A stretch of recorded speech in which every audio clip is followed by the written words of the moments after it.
untuk memutus rantai penderitaan sejak zaman penjajahan. Putusan Mahkamah Rakyat luar biasa. Pendahuluan.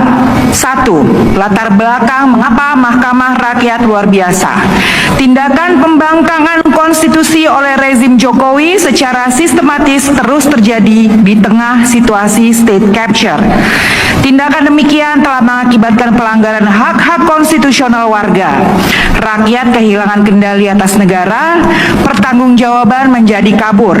Standar-standar perlindungan lingkungan, sosial, dan integritas manusia yang diturunkan telah menimbulkan ketimpangan yang melebar, memperluas, dan memperdalam kerentanan. Mahkamah Rakyat luar biasa ini digelar karena secara empiris rezim Jokowi telah membiarkan dan bahkan dengan secara sengaja menyebabkan terbajaknya lembaga-lembaga negara oleh kepentingan sempit akan kekuasaan serta profit jangka pendek dan akumulasi kekayaan para oligark atau state capture.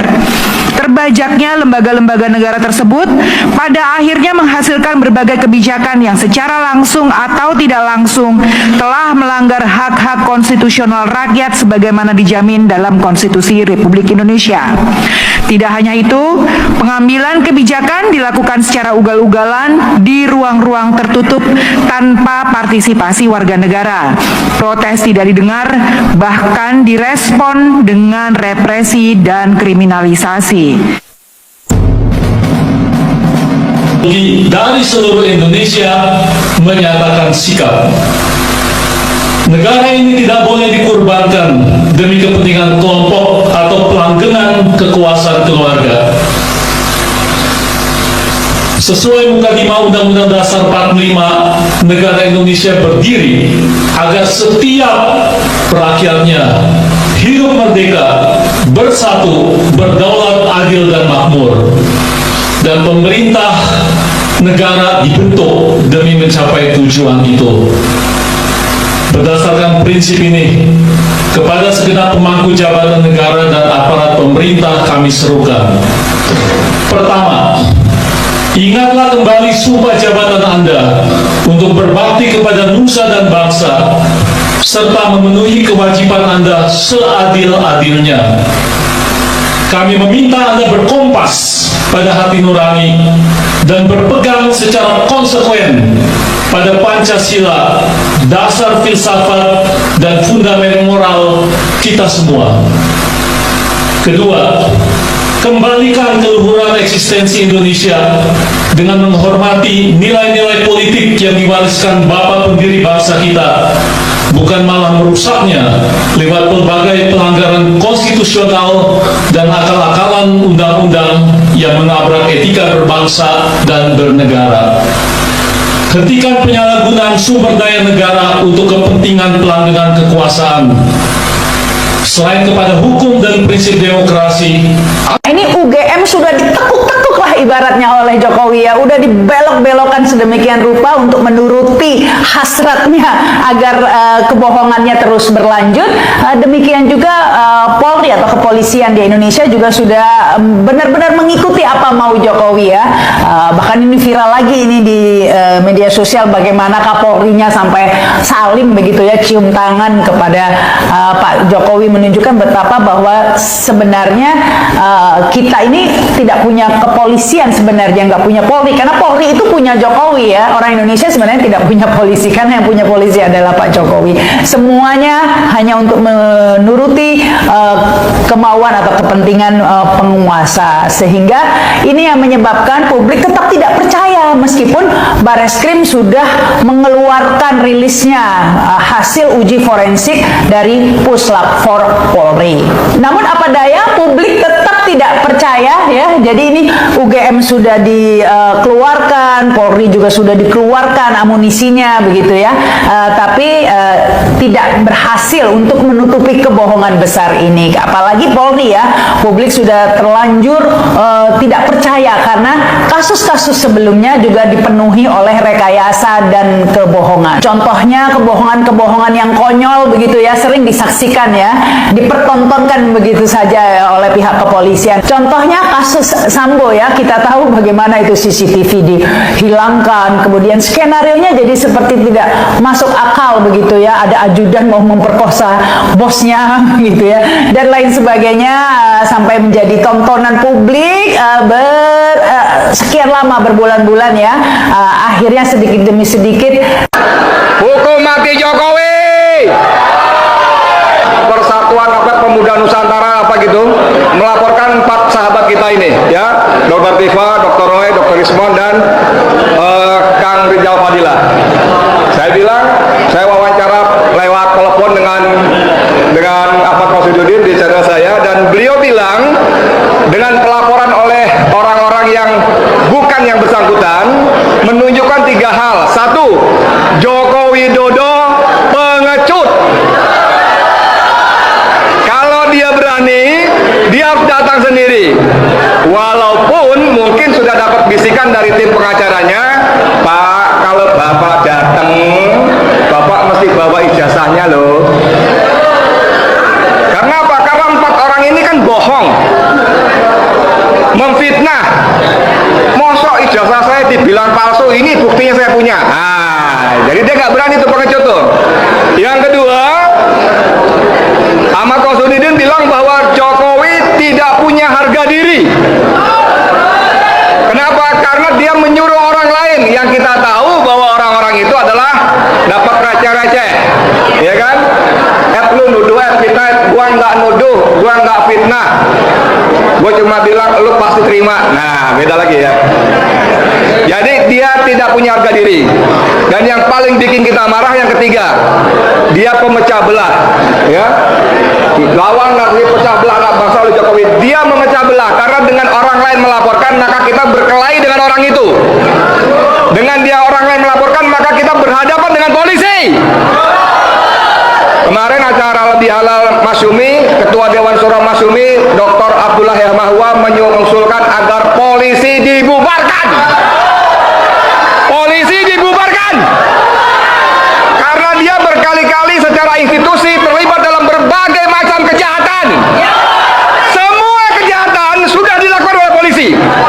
Perkosaan, penipuan, pemalsuan barang bukti, rekayasa kasus, narkoba, semuanya. Cuma satu yang belum polisi lakukan, tahu nggak?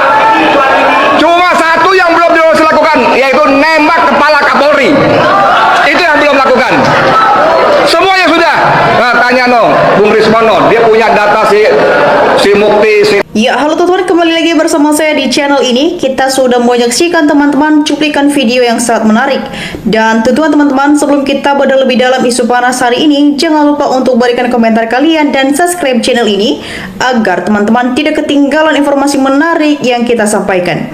Teman-teman, di cuplikan video kali ini kita berbicara tentang sebuah momen yang sangat bersejarah bagi bangsa ini, di mana teman-teman gelombang momen yang sangat banyak pergerakan rakyat yang sudah tidak terbendung lagi, di mana ratusan ribu massa dari berbagai elemen masyarakat, mulai dari mahasiswa, buruh, petani, hingga pakar tematika seperti Roy Suryo, serentak turun ke jalan memadati titik-titik utama di Jakarta, Surabaya, Medan, Makassar, hingga Semarang. Ya teman-teman, lautan manusia ini berkumpul dengan satu suara hati yang sama, yaitu menuntut keadilan dan mendesak agar mantan Presiden Joko Widodo adili atas dugaan berbagai dosa besar selama 10 tahun masa jabatannya. Ya teman-teman, semua tuntutan masa kali ini sangat keras. Setidaknya ada 4 poin yang kini dibongkar habis-habisan di hadapan publik. Yang pertama teman-teman, adanya dugaan skandal ijazah palsu UGM. Ya, koordinator aksi pembeberan apa yang mereka sebut sebagai rekayasa terbesar dalam sejarah, di mana mereka mengklaim memiliki bukti ilmiah bahwa ijazah S1 yang digunakan diduga palsu, mudah dari ketidakcocokan jenis kertas, tinta, hingga nomor mahasiswa yang baru diinput sesaat sebelum pencapresan tahun 2014 kemarin.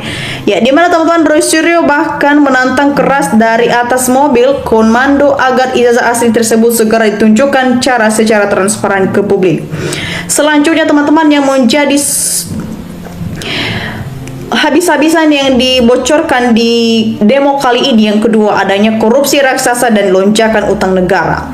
Ya, utang negara kita melonjak drastis dari 2.400 triliun hingga tahun 2014 menjadi sekitar 7.000 triliun. Di akhir masa jabatan, berbagai dugaan korupsi juga dibeberkan, mulai dari permainan impor pangan, penggelembungan biaya markup, proyek infrastruktur hingga dugaan penyelewengan dana bansos. Ya teman-teman, yang ketiga penyalahgunaan wewenang. Ya, di sini kebijakan yang dinilai hanya menguntungkan kroni kelompok dan menggelengkan kekuasaan keluarga tertentu. Selanjutnya menjadi poin keempat teman-teman, penelusuran aset keluarga. Ya, di sini keganjalan terhadap melonjaknya harta kekayaan keluarga pejabat yang naik berkali-kali lipat secara drastis dalam waktu 10 tahun. Namun teman-teman semua, babak baru yang paling mengejutkan justru datang langsung dari Istana Kepresidenan Jakarta. Ya, di mana teman-teman, setelah mendengar aspirasi dan menerima berkas laporan yang begitu tebal dari masyarakat, Presiden Prabowo Subianto akhirnya mengambil langkah yang sangat berani dan tegas. Ya, di mana teman-teman, beliau memanggil pimpinan KPK, Kejaksaan Agung serta Kapolri dan menyatakan dengan lantang di negara ini tidak ada yang kebal hukum. Kalau ada laporan dan bukti wajib diperiksa di mata hukum, kita semua sama. Ya, di mana teman-teman, Presiden Prabowo menyetujui agar Joko Widodo dipanggil diperiksa secara tuntas, adil, secara transparan terkait seluruh poin tuntutan masyarakat, mulai dari dokumen, pendidikan hingga kerugian uang negara. Sobat politik, semua ini adalah ujian besar bagi penegak hukum di Indonesia. Ya, apakah keadilan yang sejati akan benar-benar tegak ataukah ini hanya akan menjadi panggung politik belaka? Ya teman-teman semua, mari kita memberikan opini cerdas kita yang berani tentang keberanian Presiden Prabowo dan tuntutan ratusan ribu masa ini. Dan jangan lupa teman-teman untuk share video ini ke teman-teman kita yang lain agar banyak yang melek akar politik. Ya teman-teman, kita melihat juga di kolom komentar di bawah ada banyak komentar dari netizen, dan mari kita lihat bersama teman-teman bagaimana perkembangannya. Ya teman-teman, di sini disampaikan oleh teman kita Muhammad. Di sini dia berpendapat teman-teman, hidup pejuang kebenaran, keadilan untuk negara dan bangsa.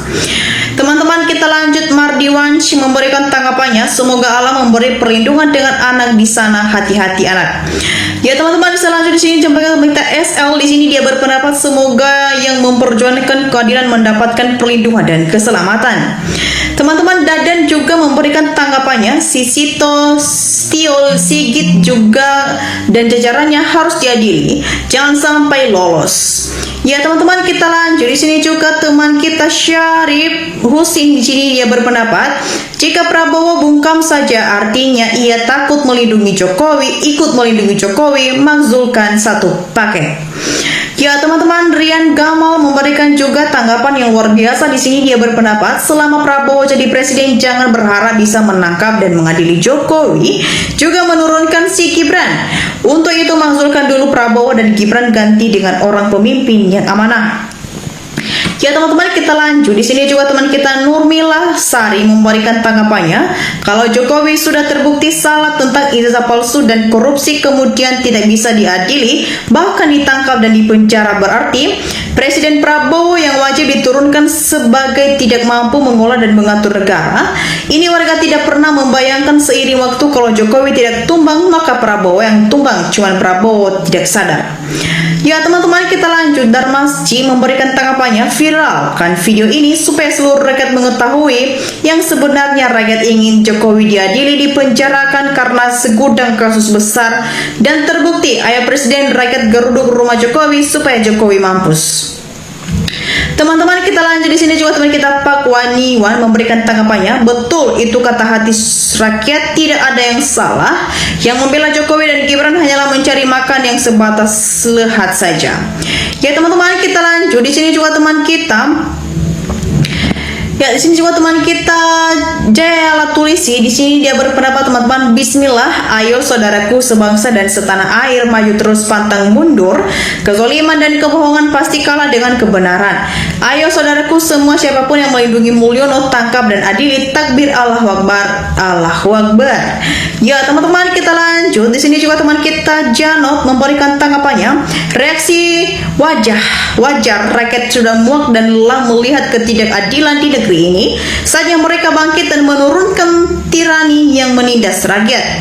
Ya teman-teman, kita lanjut. Di sini juga teman kita Ishak Modeong juga memberikan tanggapan yang luar biasa. Di sini dia berpendapat paling gampang bro caranya bawa masa bongkar roomnya Joko Widodo.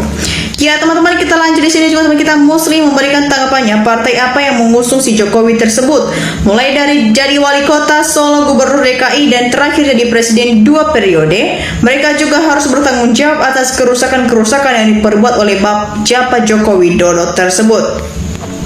Ya teman-teman, kita lanjut. Di sini juga teman kita Imso Media memberikan tanggapannya, perhatian bagi bangsa Indonesia, kenapa di Republik Indonesia susah banget cari pemimpin yang andal seperti Pak Harto. Ya teman-teman, kita lanjut. Di sini juga teman kita Kumaidi Mohari memberikan tanggapan, demo itu hak konstitusi dari rakyat, anarkis entitas dari tuntutan demo yang tidak dihiraukan pemerintah.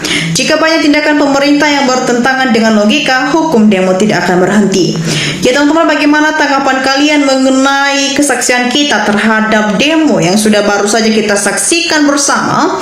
Dan komentar teman-teman kita dari cuplikan video ini teman-teman. Jangan lupa juga teman-teman untuk berikan analisis kritis kalian di kolom komentar di bawah, agar kita bisa bertukar pikiran bersama di channel ini. Dan demikian saja teman-teman untuk pembahasan kita kali ini. Jangan lupa saksikan video berikutnya. Tak kalah menarik, salam NKRI harga mati.